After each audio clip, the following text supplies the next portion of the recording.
Assalomu alaykum butun Sharq Turkistonlik barliq aziz qarindoshlar. Biz bugun yakshanbami burunqidek ishxonada ishlayapmiz.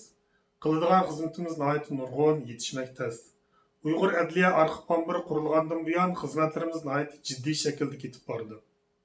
Nurg'un xizmatlarni yaxshi qilishga tirishgan bo'lsakmi, degandek qilib ketolmayotganligimiz uchun ichimiz ochiq.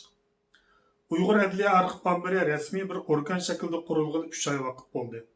Lekin bu organning qurilganiga va Uyg'urlar uchun qanchalik muhimligiga Uyg'urlar qaraganda Xitoylar bakroq ko'ngil bo'lyotidi ham to'xtamay biz bilan hapilishyotidi. Eng ko'p bo'layotgani zo'r miqdorda axlat uchirayotirish, to'g'ri hujumi qilib sistemadan qarshilab chiqarish va bizning nomimizda to'plarda uchur tarqatish bo'lyotidi. Shunga tonimaydigan kishilar avatgan bizning nomimizdagi aniq emas urinishlarni ochmasliklarini umid qilamiz. Bizga bu 3 oy jarayonida 5000 yaqin axlat uchur keldi. Bunun eng egri bugun bo'lib, elektronlik qavatilgan axlat bir necha soatning ichida 1000 ga yaqin kelgan. Demak, qilayotgan ishimiz jiddiy va mushkul.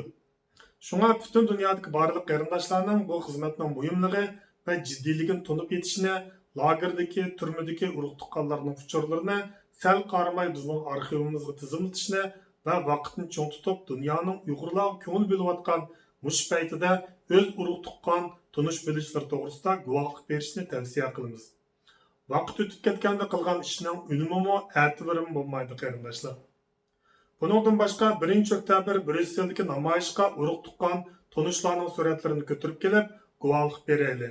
Namoyish maydoni millatimiz uchrayotgan zulmga guvohlik beradigan sahnaga aylansin. Mana bu yerda ko'rilayotgani bugun kelgan uchurlar.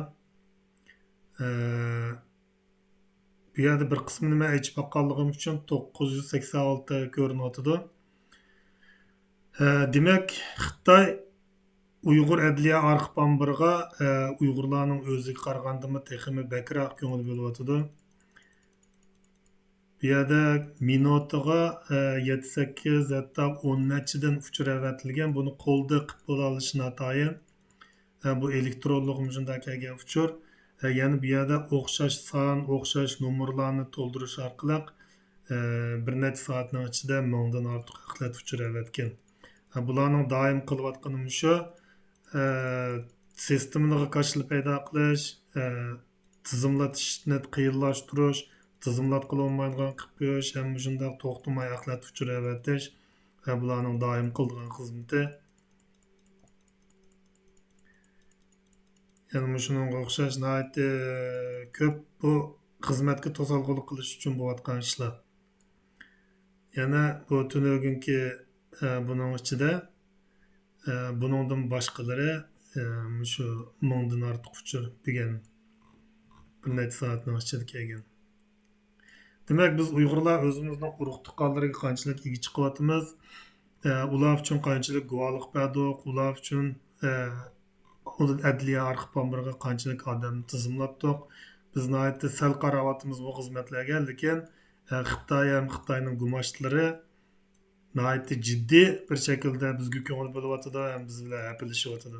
Shuningga Uyg'urlarmi o'z urug' tuqqanlarimizga ega chiqishimiz, ularning gunohsizligini, ularningki hech qanday sababsiz turmalarda, lagerlarda yetayotganligini dunyoga bildirishimiz, guvohlik berishimiz ham Uyg'ur adliya arxiv ombiriga o'z urug' tuqqanlarimizniki uchurlarini sal qaramay jiddiy bir shaklda to'ldirib, dunyoninki bu masalaga Uyg'urlarning Xitoyninki bu jazo lagerlarida yetayotgan Uyg'urlarga ko'ngil bo'lishiga jiddiy bir shaklda qarashimiz kerak, ham mas'uliyatimizni ifodalashimiz kerak.